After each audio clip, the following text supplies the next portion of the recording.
Welcome to Chocolate Therapist TV. I'm Julie. I upload once a week. Try to keep it fun, light, interesting news all about chocolate. Although today I'm starting a series called Why Every Bite Counts. Because my background is really in nutrition, although I do love chocolate.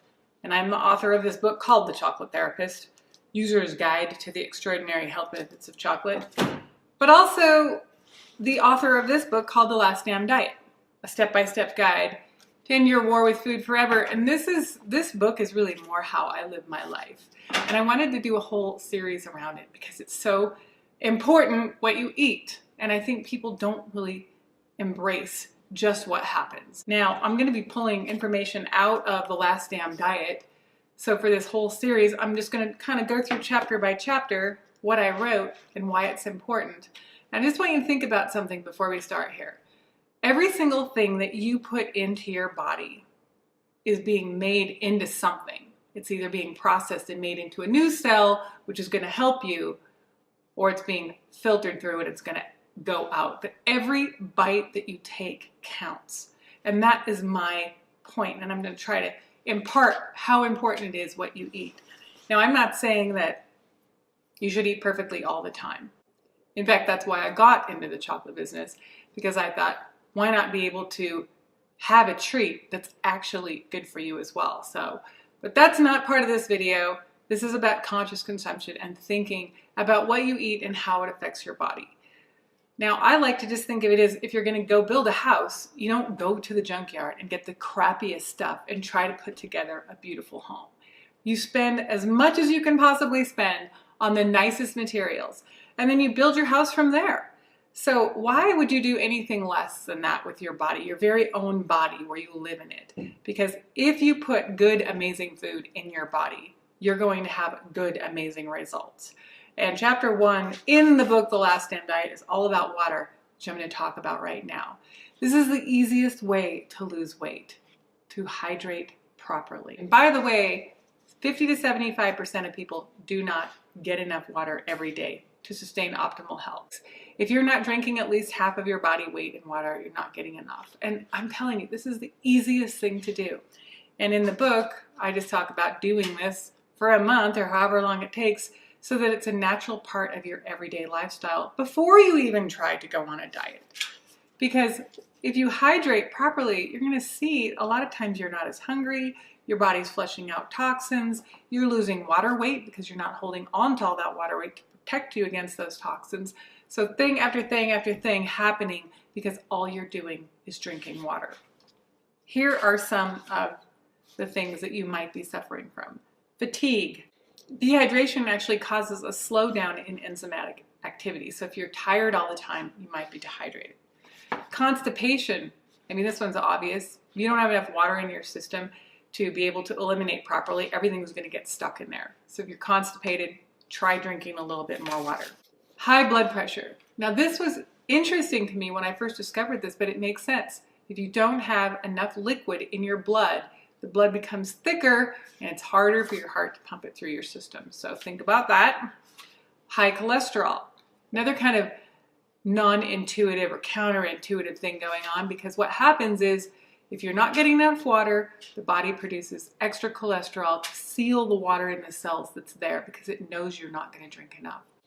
Acid-alkaline imbalance. That's the pH of the body. You want it to be slightly alkaline, and because we eat so many junky foods, it gets all messed up. Drinking a little bit more water can kind of help skew it in the favor of alkalinity. Asthma and allergies. Now again, this just is counterintuitive. You're not really thinking about why this would be the case, but what happens is if you're dehydrated, the body releases more histamines, which kind of overreact the inflammatory response. So respiratory diseases are often a symptom of dehydration.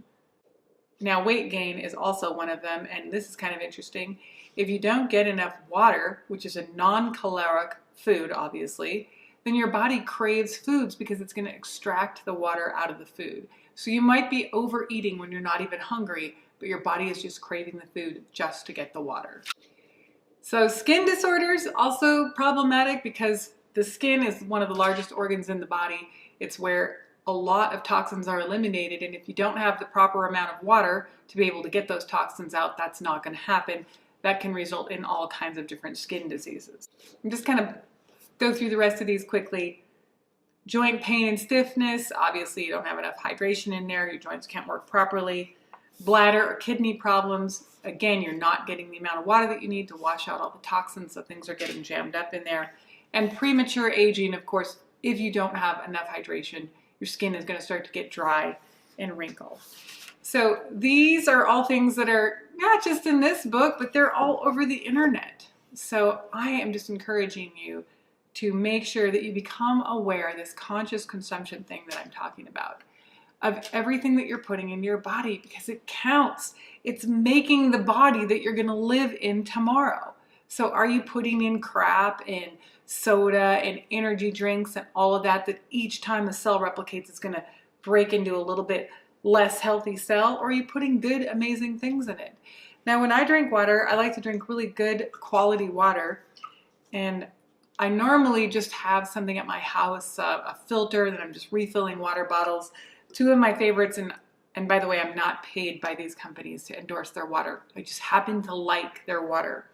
Voss out of Norway, the Norwegian Alps, that's where this one comes from. The reason I like it is you just feel good when you drink it.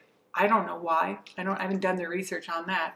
I'm just looking for something that feels good to me. Now, this may not be your water.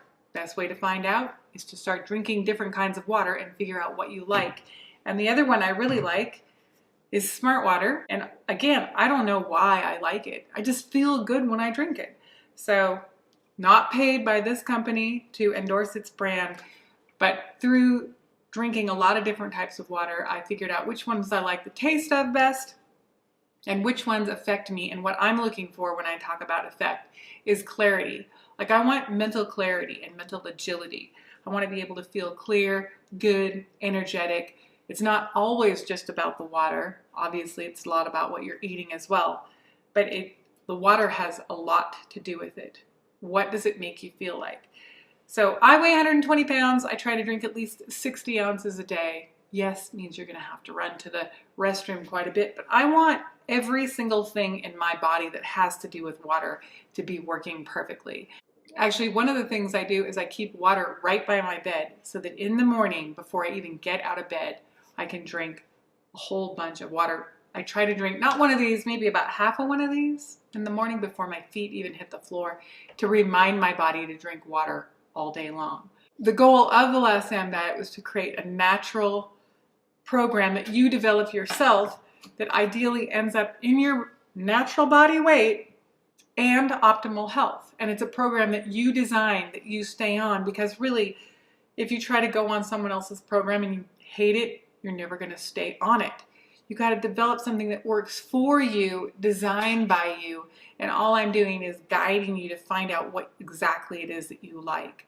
So this is chapter 1, how water can help you lose weight, just simply hydrating. And I would suggest, if you are just getting started on a weight loss program, to just drink water and try to eat protein at every meal for a month. Don't even try to lose weight. Just see what happens. You're going to be amazed. It's possible that all of your weight will fall off without you even dieting. You're just eating 20 grams of protein a meal, protein-rich snacks in between, and drinking a lot of water. This is Julie with Chocolate Therapist TV. Thanks for watching. I upload once a week and try to keep it all good news, all about chocolate and nutrition.